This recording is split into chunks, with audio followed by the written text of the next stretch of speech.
बाल्यावस्था में मुझे विद्या अध्ययन का अवसर नहीं मिला। उस समय भारत में अंग्रेज़ों का राज्य था। उन्होंने भारतीयों को विद्या पढ़ाने का विशेष उपाय नहीं किया। मैं विद्या अध्ययन के उद्देश्य से किसी भी आधुनिक विद्यालय में नियम पूर्वक एक दिन भी नहीं गया। मेरे विद्या अध्ययन का मुख्य काल पशुओं को चराने, खेती करने और कुसंग में व्यतीत हो गया। अपवित्र लोगों के संग और अज्ञानग्रस्त समाज का मेरे जीवन पर अत्यंत कुप्रभाव पड़ा। इसका परिणाम यह हुआ कि मेरे जीवन में अनेक दोष आ गए और मैं उन भयंकर दोषों को ही गुण मानने लग गया। जिस कार्य को मैं अच्छा समझ लेता था उसको संपूर्ण बल से ऊंचे स्तर पर करने का प्रयत्न करता था, किंतु जिन कार्यों को मैं अच्छा समझता था उनमें कुछ अच्छे होते थे और कुछ बुरे होते थे। अच्छों में शारीरिक बल बढ़ाना आदि और बुरों में धूम्रपान आदि। प्रारंभिक अक्षर अभ्यास। लगभग 19 वर्ष की अवस्था में अनेक लोगों से पूछ पूछ कर मैंने आर्य भाषा के अक्षरों को सीखा और पुनः भूमि में लिख लिख कर लिखने का अभ्यास किया और पुनः शब्दों को मिला मिला कर पढ़ने का अभ्यास किया। हिंसक घटनाओं का प्रभाव। विक्रम संवत 2004 सन 1947 में भारत का विभाजन हुआ। उस समय चारों ओर हिंदुओं और मुसलमानों के झगड़े तथा भयंकर मारकाट चल रही थी। उस समय मेरे मन में यह भय सतत बना रहता था कि पता नहीं मुझे और मेरे समस्त परिवार को कब मार दिया जाएगा। इस भयंकर अवस्था को देखकर मृत्यु से बचने के लिए ग्राम के सभी इस्लाम मत के मानने वालों और हमारे संपूर्ण परिवार ने हिंदू मत को स्वीकार कर लिया। मृत्यु भय से उत्पन्न प्रश्न। भारत विभाजन काल की इन हिंसक घटनाओं ने मेरे मन में यह जिज्ञासा उत्पन्न कर दी कि यह जीवन क्या है और मृत्यु क्या है। क्या यह शरीर सदा रहेगा अथवा इसका विनाश होगा। इस शरीर को सदा बनाए रखने के लिए संसार में कोई उपाय है व नहीं। क्या मैं सदा जीवित रहना चाहता हूँ व मरना चाहता हूँ।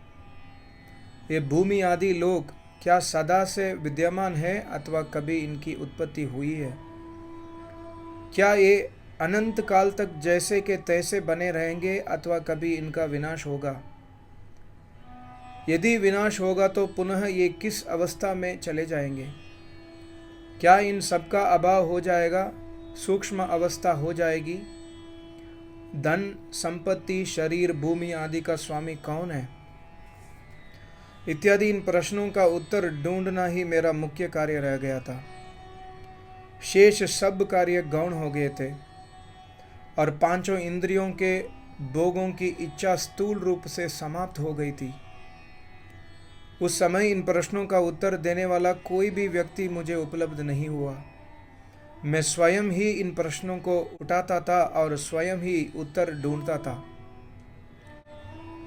प्रश्नों के समाधान की पद्धति। प्रश्नों को उठाने और उत्तर देने की पद्धति इस प्रकार थी। प्रश्न। क्या मैं सदा जीवित रहना चाहता हूँ व कभी मरना चाहता हूँ। उत्तर। मैं सदा जीवित रहना चाहता हूँ, मरना कभी भी नहीं चाहता। प्रश्न। क्या इस जीवन को सदा बनाए रखा जा सकता है और यदि सदा बनाए रखा जा सकता है तो कौन से उपाय है। उत्तर। इस जीवन को सदा सुरक्षित रखने का कोई भी उपाय संसार में उपलब्ध नहीं हो रहा है। यदि कोई ऐसा उपाय उपलब्ध होता तो सदा जीवित रहने के इच्छुक लोग उस उपाय के प्रयोग से सदा जीवित रहते थे, मरते कभी नहीं। परंतु सदा जीने की इच्छा रखने वाले लोग भी मरते देखे जाते हैं। माता पिता अपनी संतानों संबंधियों को कभी भी मरने नहीं देना चाहते, परंतु उनके न चाहते हुए और समस्त उपायों का प्रयोग करने पर भी मृत्यु को नहीं रोक पा रहे हैं। इससे यह सिद्ध होता है कि इस जीवन को सदा सुरक्षित रखने का संसार में कोई उपाय नहीं है। जैसे अनेक लोग जो सदा जीवित रहना चाहते थे किंतु वे जीवित न रह सके, वैसे ही मैं भी सदा जीवित रहने की इच्छा रखता हुआ भी अवश्य ही मृत्यु को प्राप्त होऊंगा। जब मैं इस निर्णय पर पहुंचता था कि मेरी मृत्यु अवश्य ही होगी, तब मुझे भयंकर डर लगता था और इस मृत्यु के विचार को छोड़ने की इच्छा होती थी। परंतु उस मृत्यु के विचार के साथ साथ यह प्रश्न भी उठता था कि क्या मृत्यु के विचार को छोड़ देने से मृत्यु मुझे छोड़ देगी? इसका उत्तर यह मिला था कि मैं यदि मृत्यु के विचार को छोड़ भी दूं तो भी मृत्यु मुझे कभी नहीं छोड़ेगी। इस लंबे संवाद के पश्चात यह निर्णय हो गया कि मेरी मृत्यु अवश्य ही होगी। पुनः प्रश्न उठा कि क्या सभी मनुष्य आदि के शरीरों का विनाश होगा? इसका उत्तर मिला कि हाँ, सभी शरीरों का विनाश अवश्य ही होगा। पुनः प्रश्न उभरा कि यह तो ठीक है कि इस वर्तमान काल में जो शरीर है उनका विनाश होगा, परंतु आगे उनकी संतति और उस संतति के पश्चात अगली संतति होती रहने से मनुष्य आदि के शरीर सदा बने रहेंगे। इसका उत्तर मिला कि एक अवस्था ऐसी अवश्य आएगी कि जिसमें समस्त शरीरों का अंत हो जाएगा। इस प्रकार का एक प्रश्न मनुष्य आदि के शरीरों की उत्पत्ति के विषय में उत्पन्न हुआ कि क्या ये मनुष्य आदि के शरीर सदा से बनते बिगड़ते हुए चले आ रहे हैं अथवा इनका कभी प्रारंभ हुआ है? इसका उत्तर यह मिलता कि ये मनुष्य आदि शरीर सदा से बनते हुए नहीं चले आ रहे हैं, किंतु एक अवस्था ऐसी भी थी कि जिस समय कोई भी शरीर नहीं था।